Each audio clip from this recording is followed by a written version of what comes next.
Alright guys, another messy desk Friday night quick tip from Heart of America FPV. What is happening? Sean Ames here. I wanted to follow up on something real quick. I got a message and it reminded me, hey, I should have shared that in my last motor video.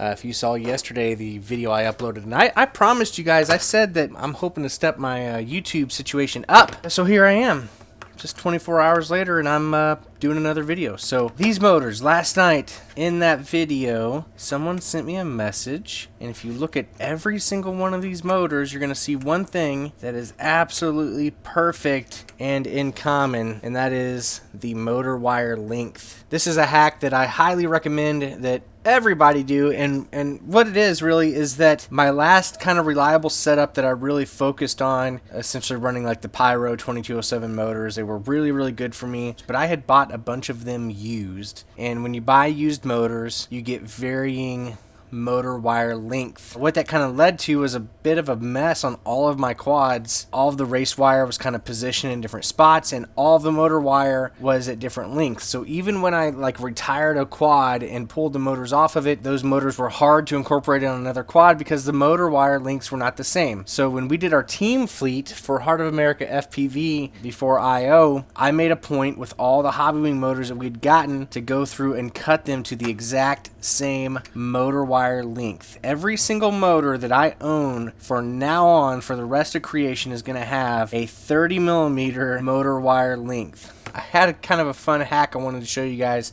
in regard to how I did that. So what I did was I took some cardboard, just wherever I could find, run-of-the-mill, nothing special about it, cardboard, and I made a little loop here, taped it all together, and I made this cardboard exactly, you can see here, each one of these blocks is 10mm, so this is exactly 30mm, and so what I did, this is one of the Talon motors that I stole a bell off of because I crushed one of the bells, so I'm gonna go ahead and sacrifice the motor wires. But to make sure that every single motor had the exact same motor wire length, super easy. My daughter Callie helped me do this to all those motors, and I've done it ever since, and I've kept this little quote-unquote tool around. You take the motor wires, you stick them through there, you know it's exactly 30mm, and voila, you snip that sucker off, and now you've got motor wires that are the identical length of all of your other motor wires. So I go through and keep all of my spare motors cut to length, stripped, and even tinned. That way if I'm in the field and I need to do a motor swap, it's super duper easy because the motors are ready to go, the right length. I don't have to worry about trying to get the double-sided sticky tape off of the race wire. And I also want to give a shout out to our boy Kevin Lee from White Noise FPV, and his little invention race wire has made life so good. He hooked us up before IO. A lot of the guys on our team actually do the MR30 connectors. I might go ahead and link that in the description for our Amazon affiliate link of the night. But the MR30 is essentially like an XT60, but instead of it being 2 prongs, it's 3 prongs. A lot of the guys on our team are actually doing motors like that,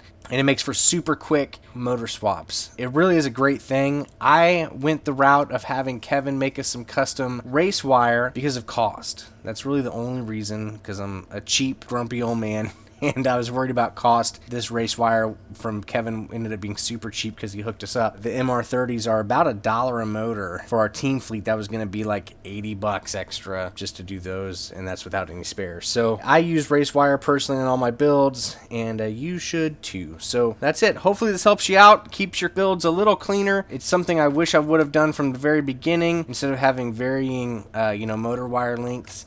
And it's something I think that makes my life building and repairing a whole lot easier. Hopefully this helped you guys out. If it did, remember I've got some affiliate links in the description. I will link to the MR30 connectors because they're pretty interesting. And also got a message from our boy Mike Chin over at Heli Nation now. He hooked us up with an affiliate link program for our chapter. So I've got some affiliate links in the description here to a lot of the gear that I'm flying. That goes to help out our chapter Heart of America FPV, keeps our gates fresh and clean and that kind of thing. So feel free to jump on over there, pick up some great gear, and we'll catch you next time on Heart of America FPV. Later.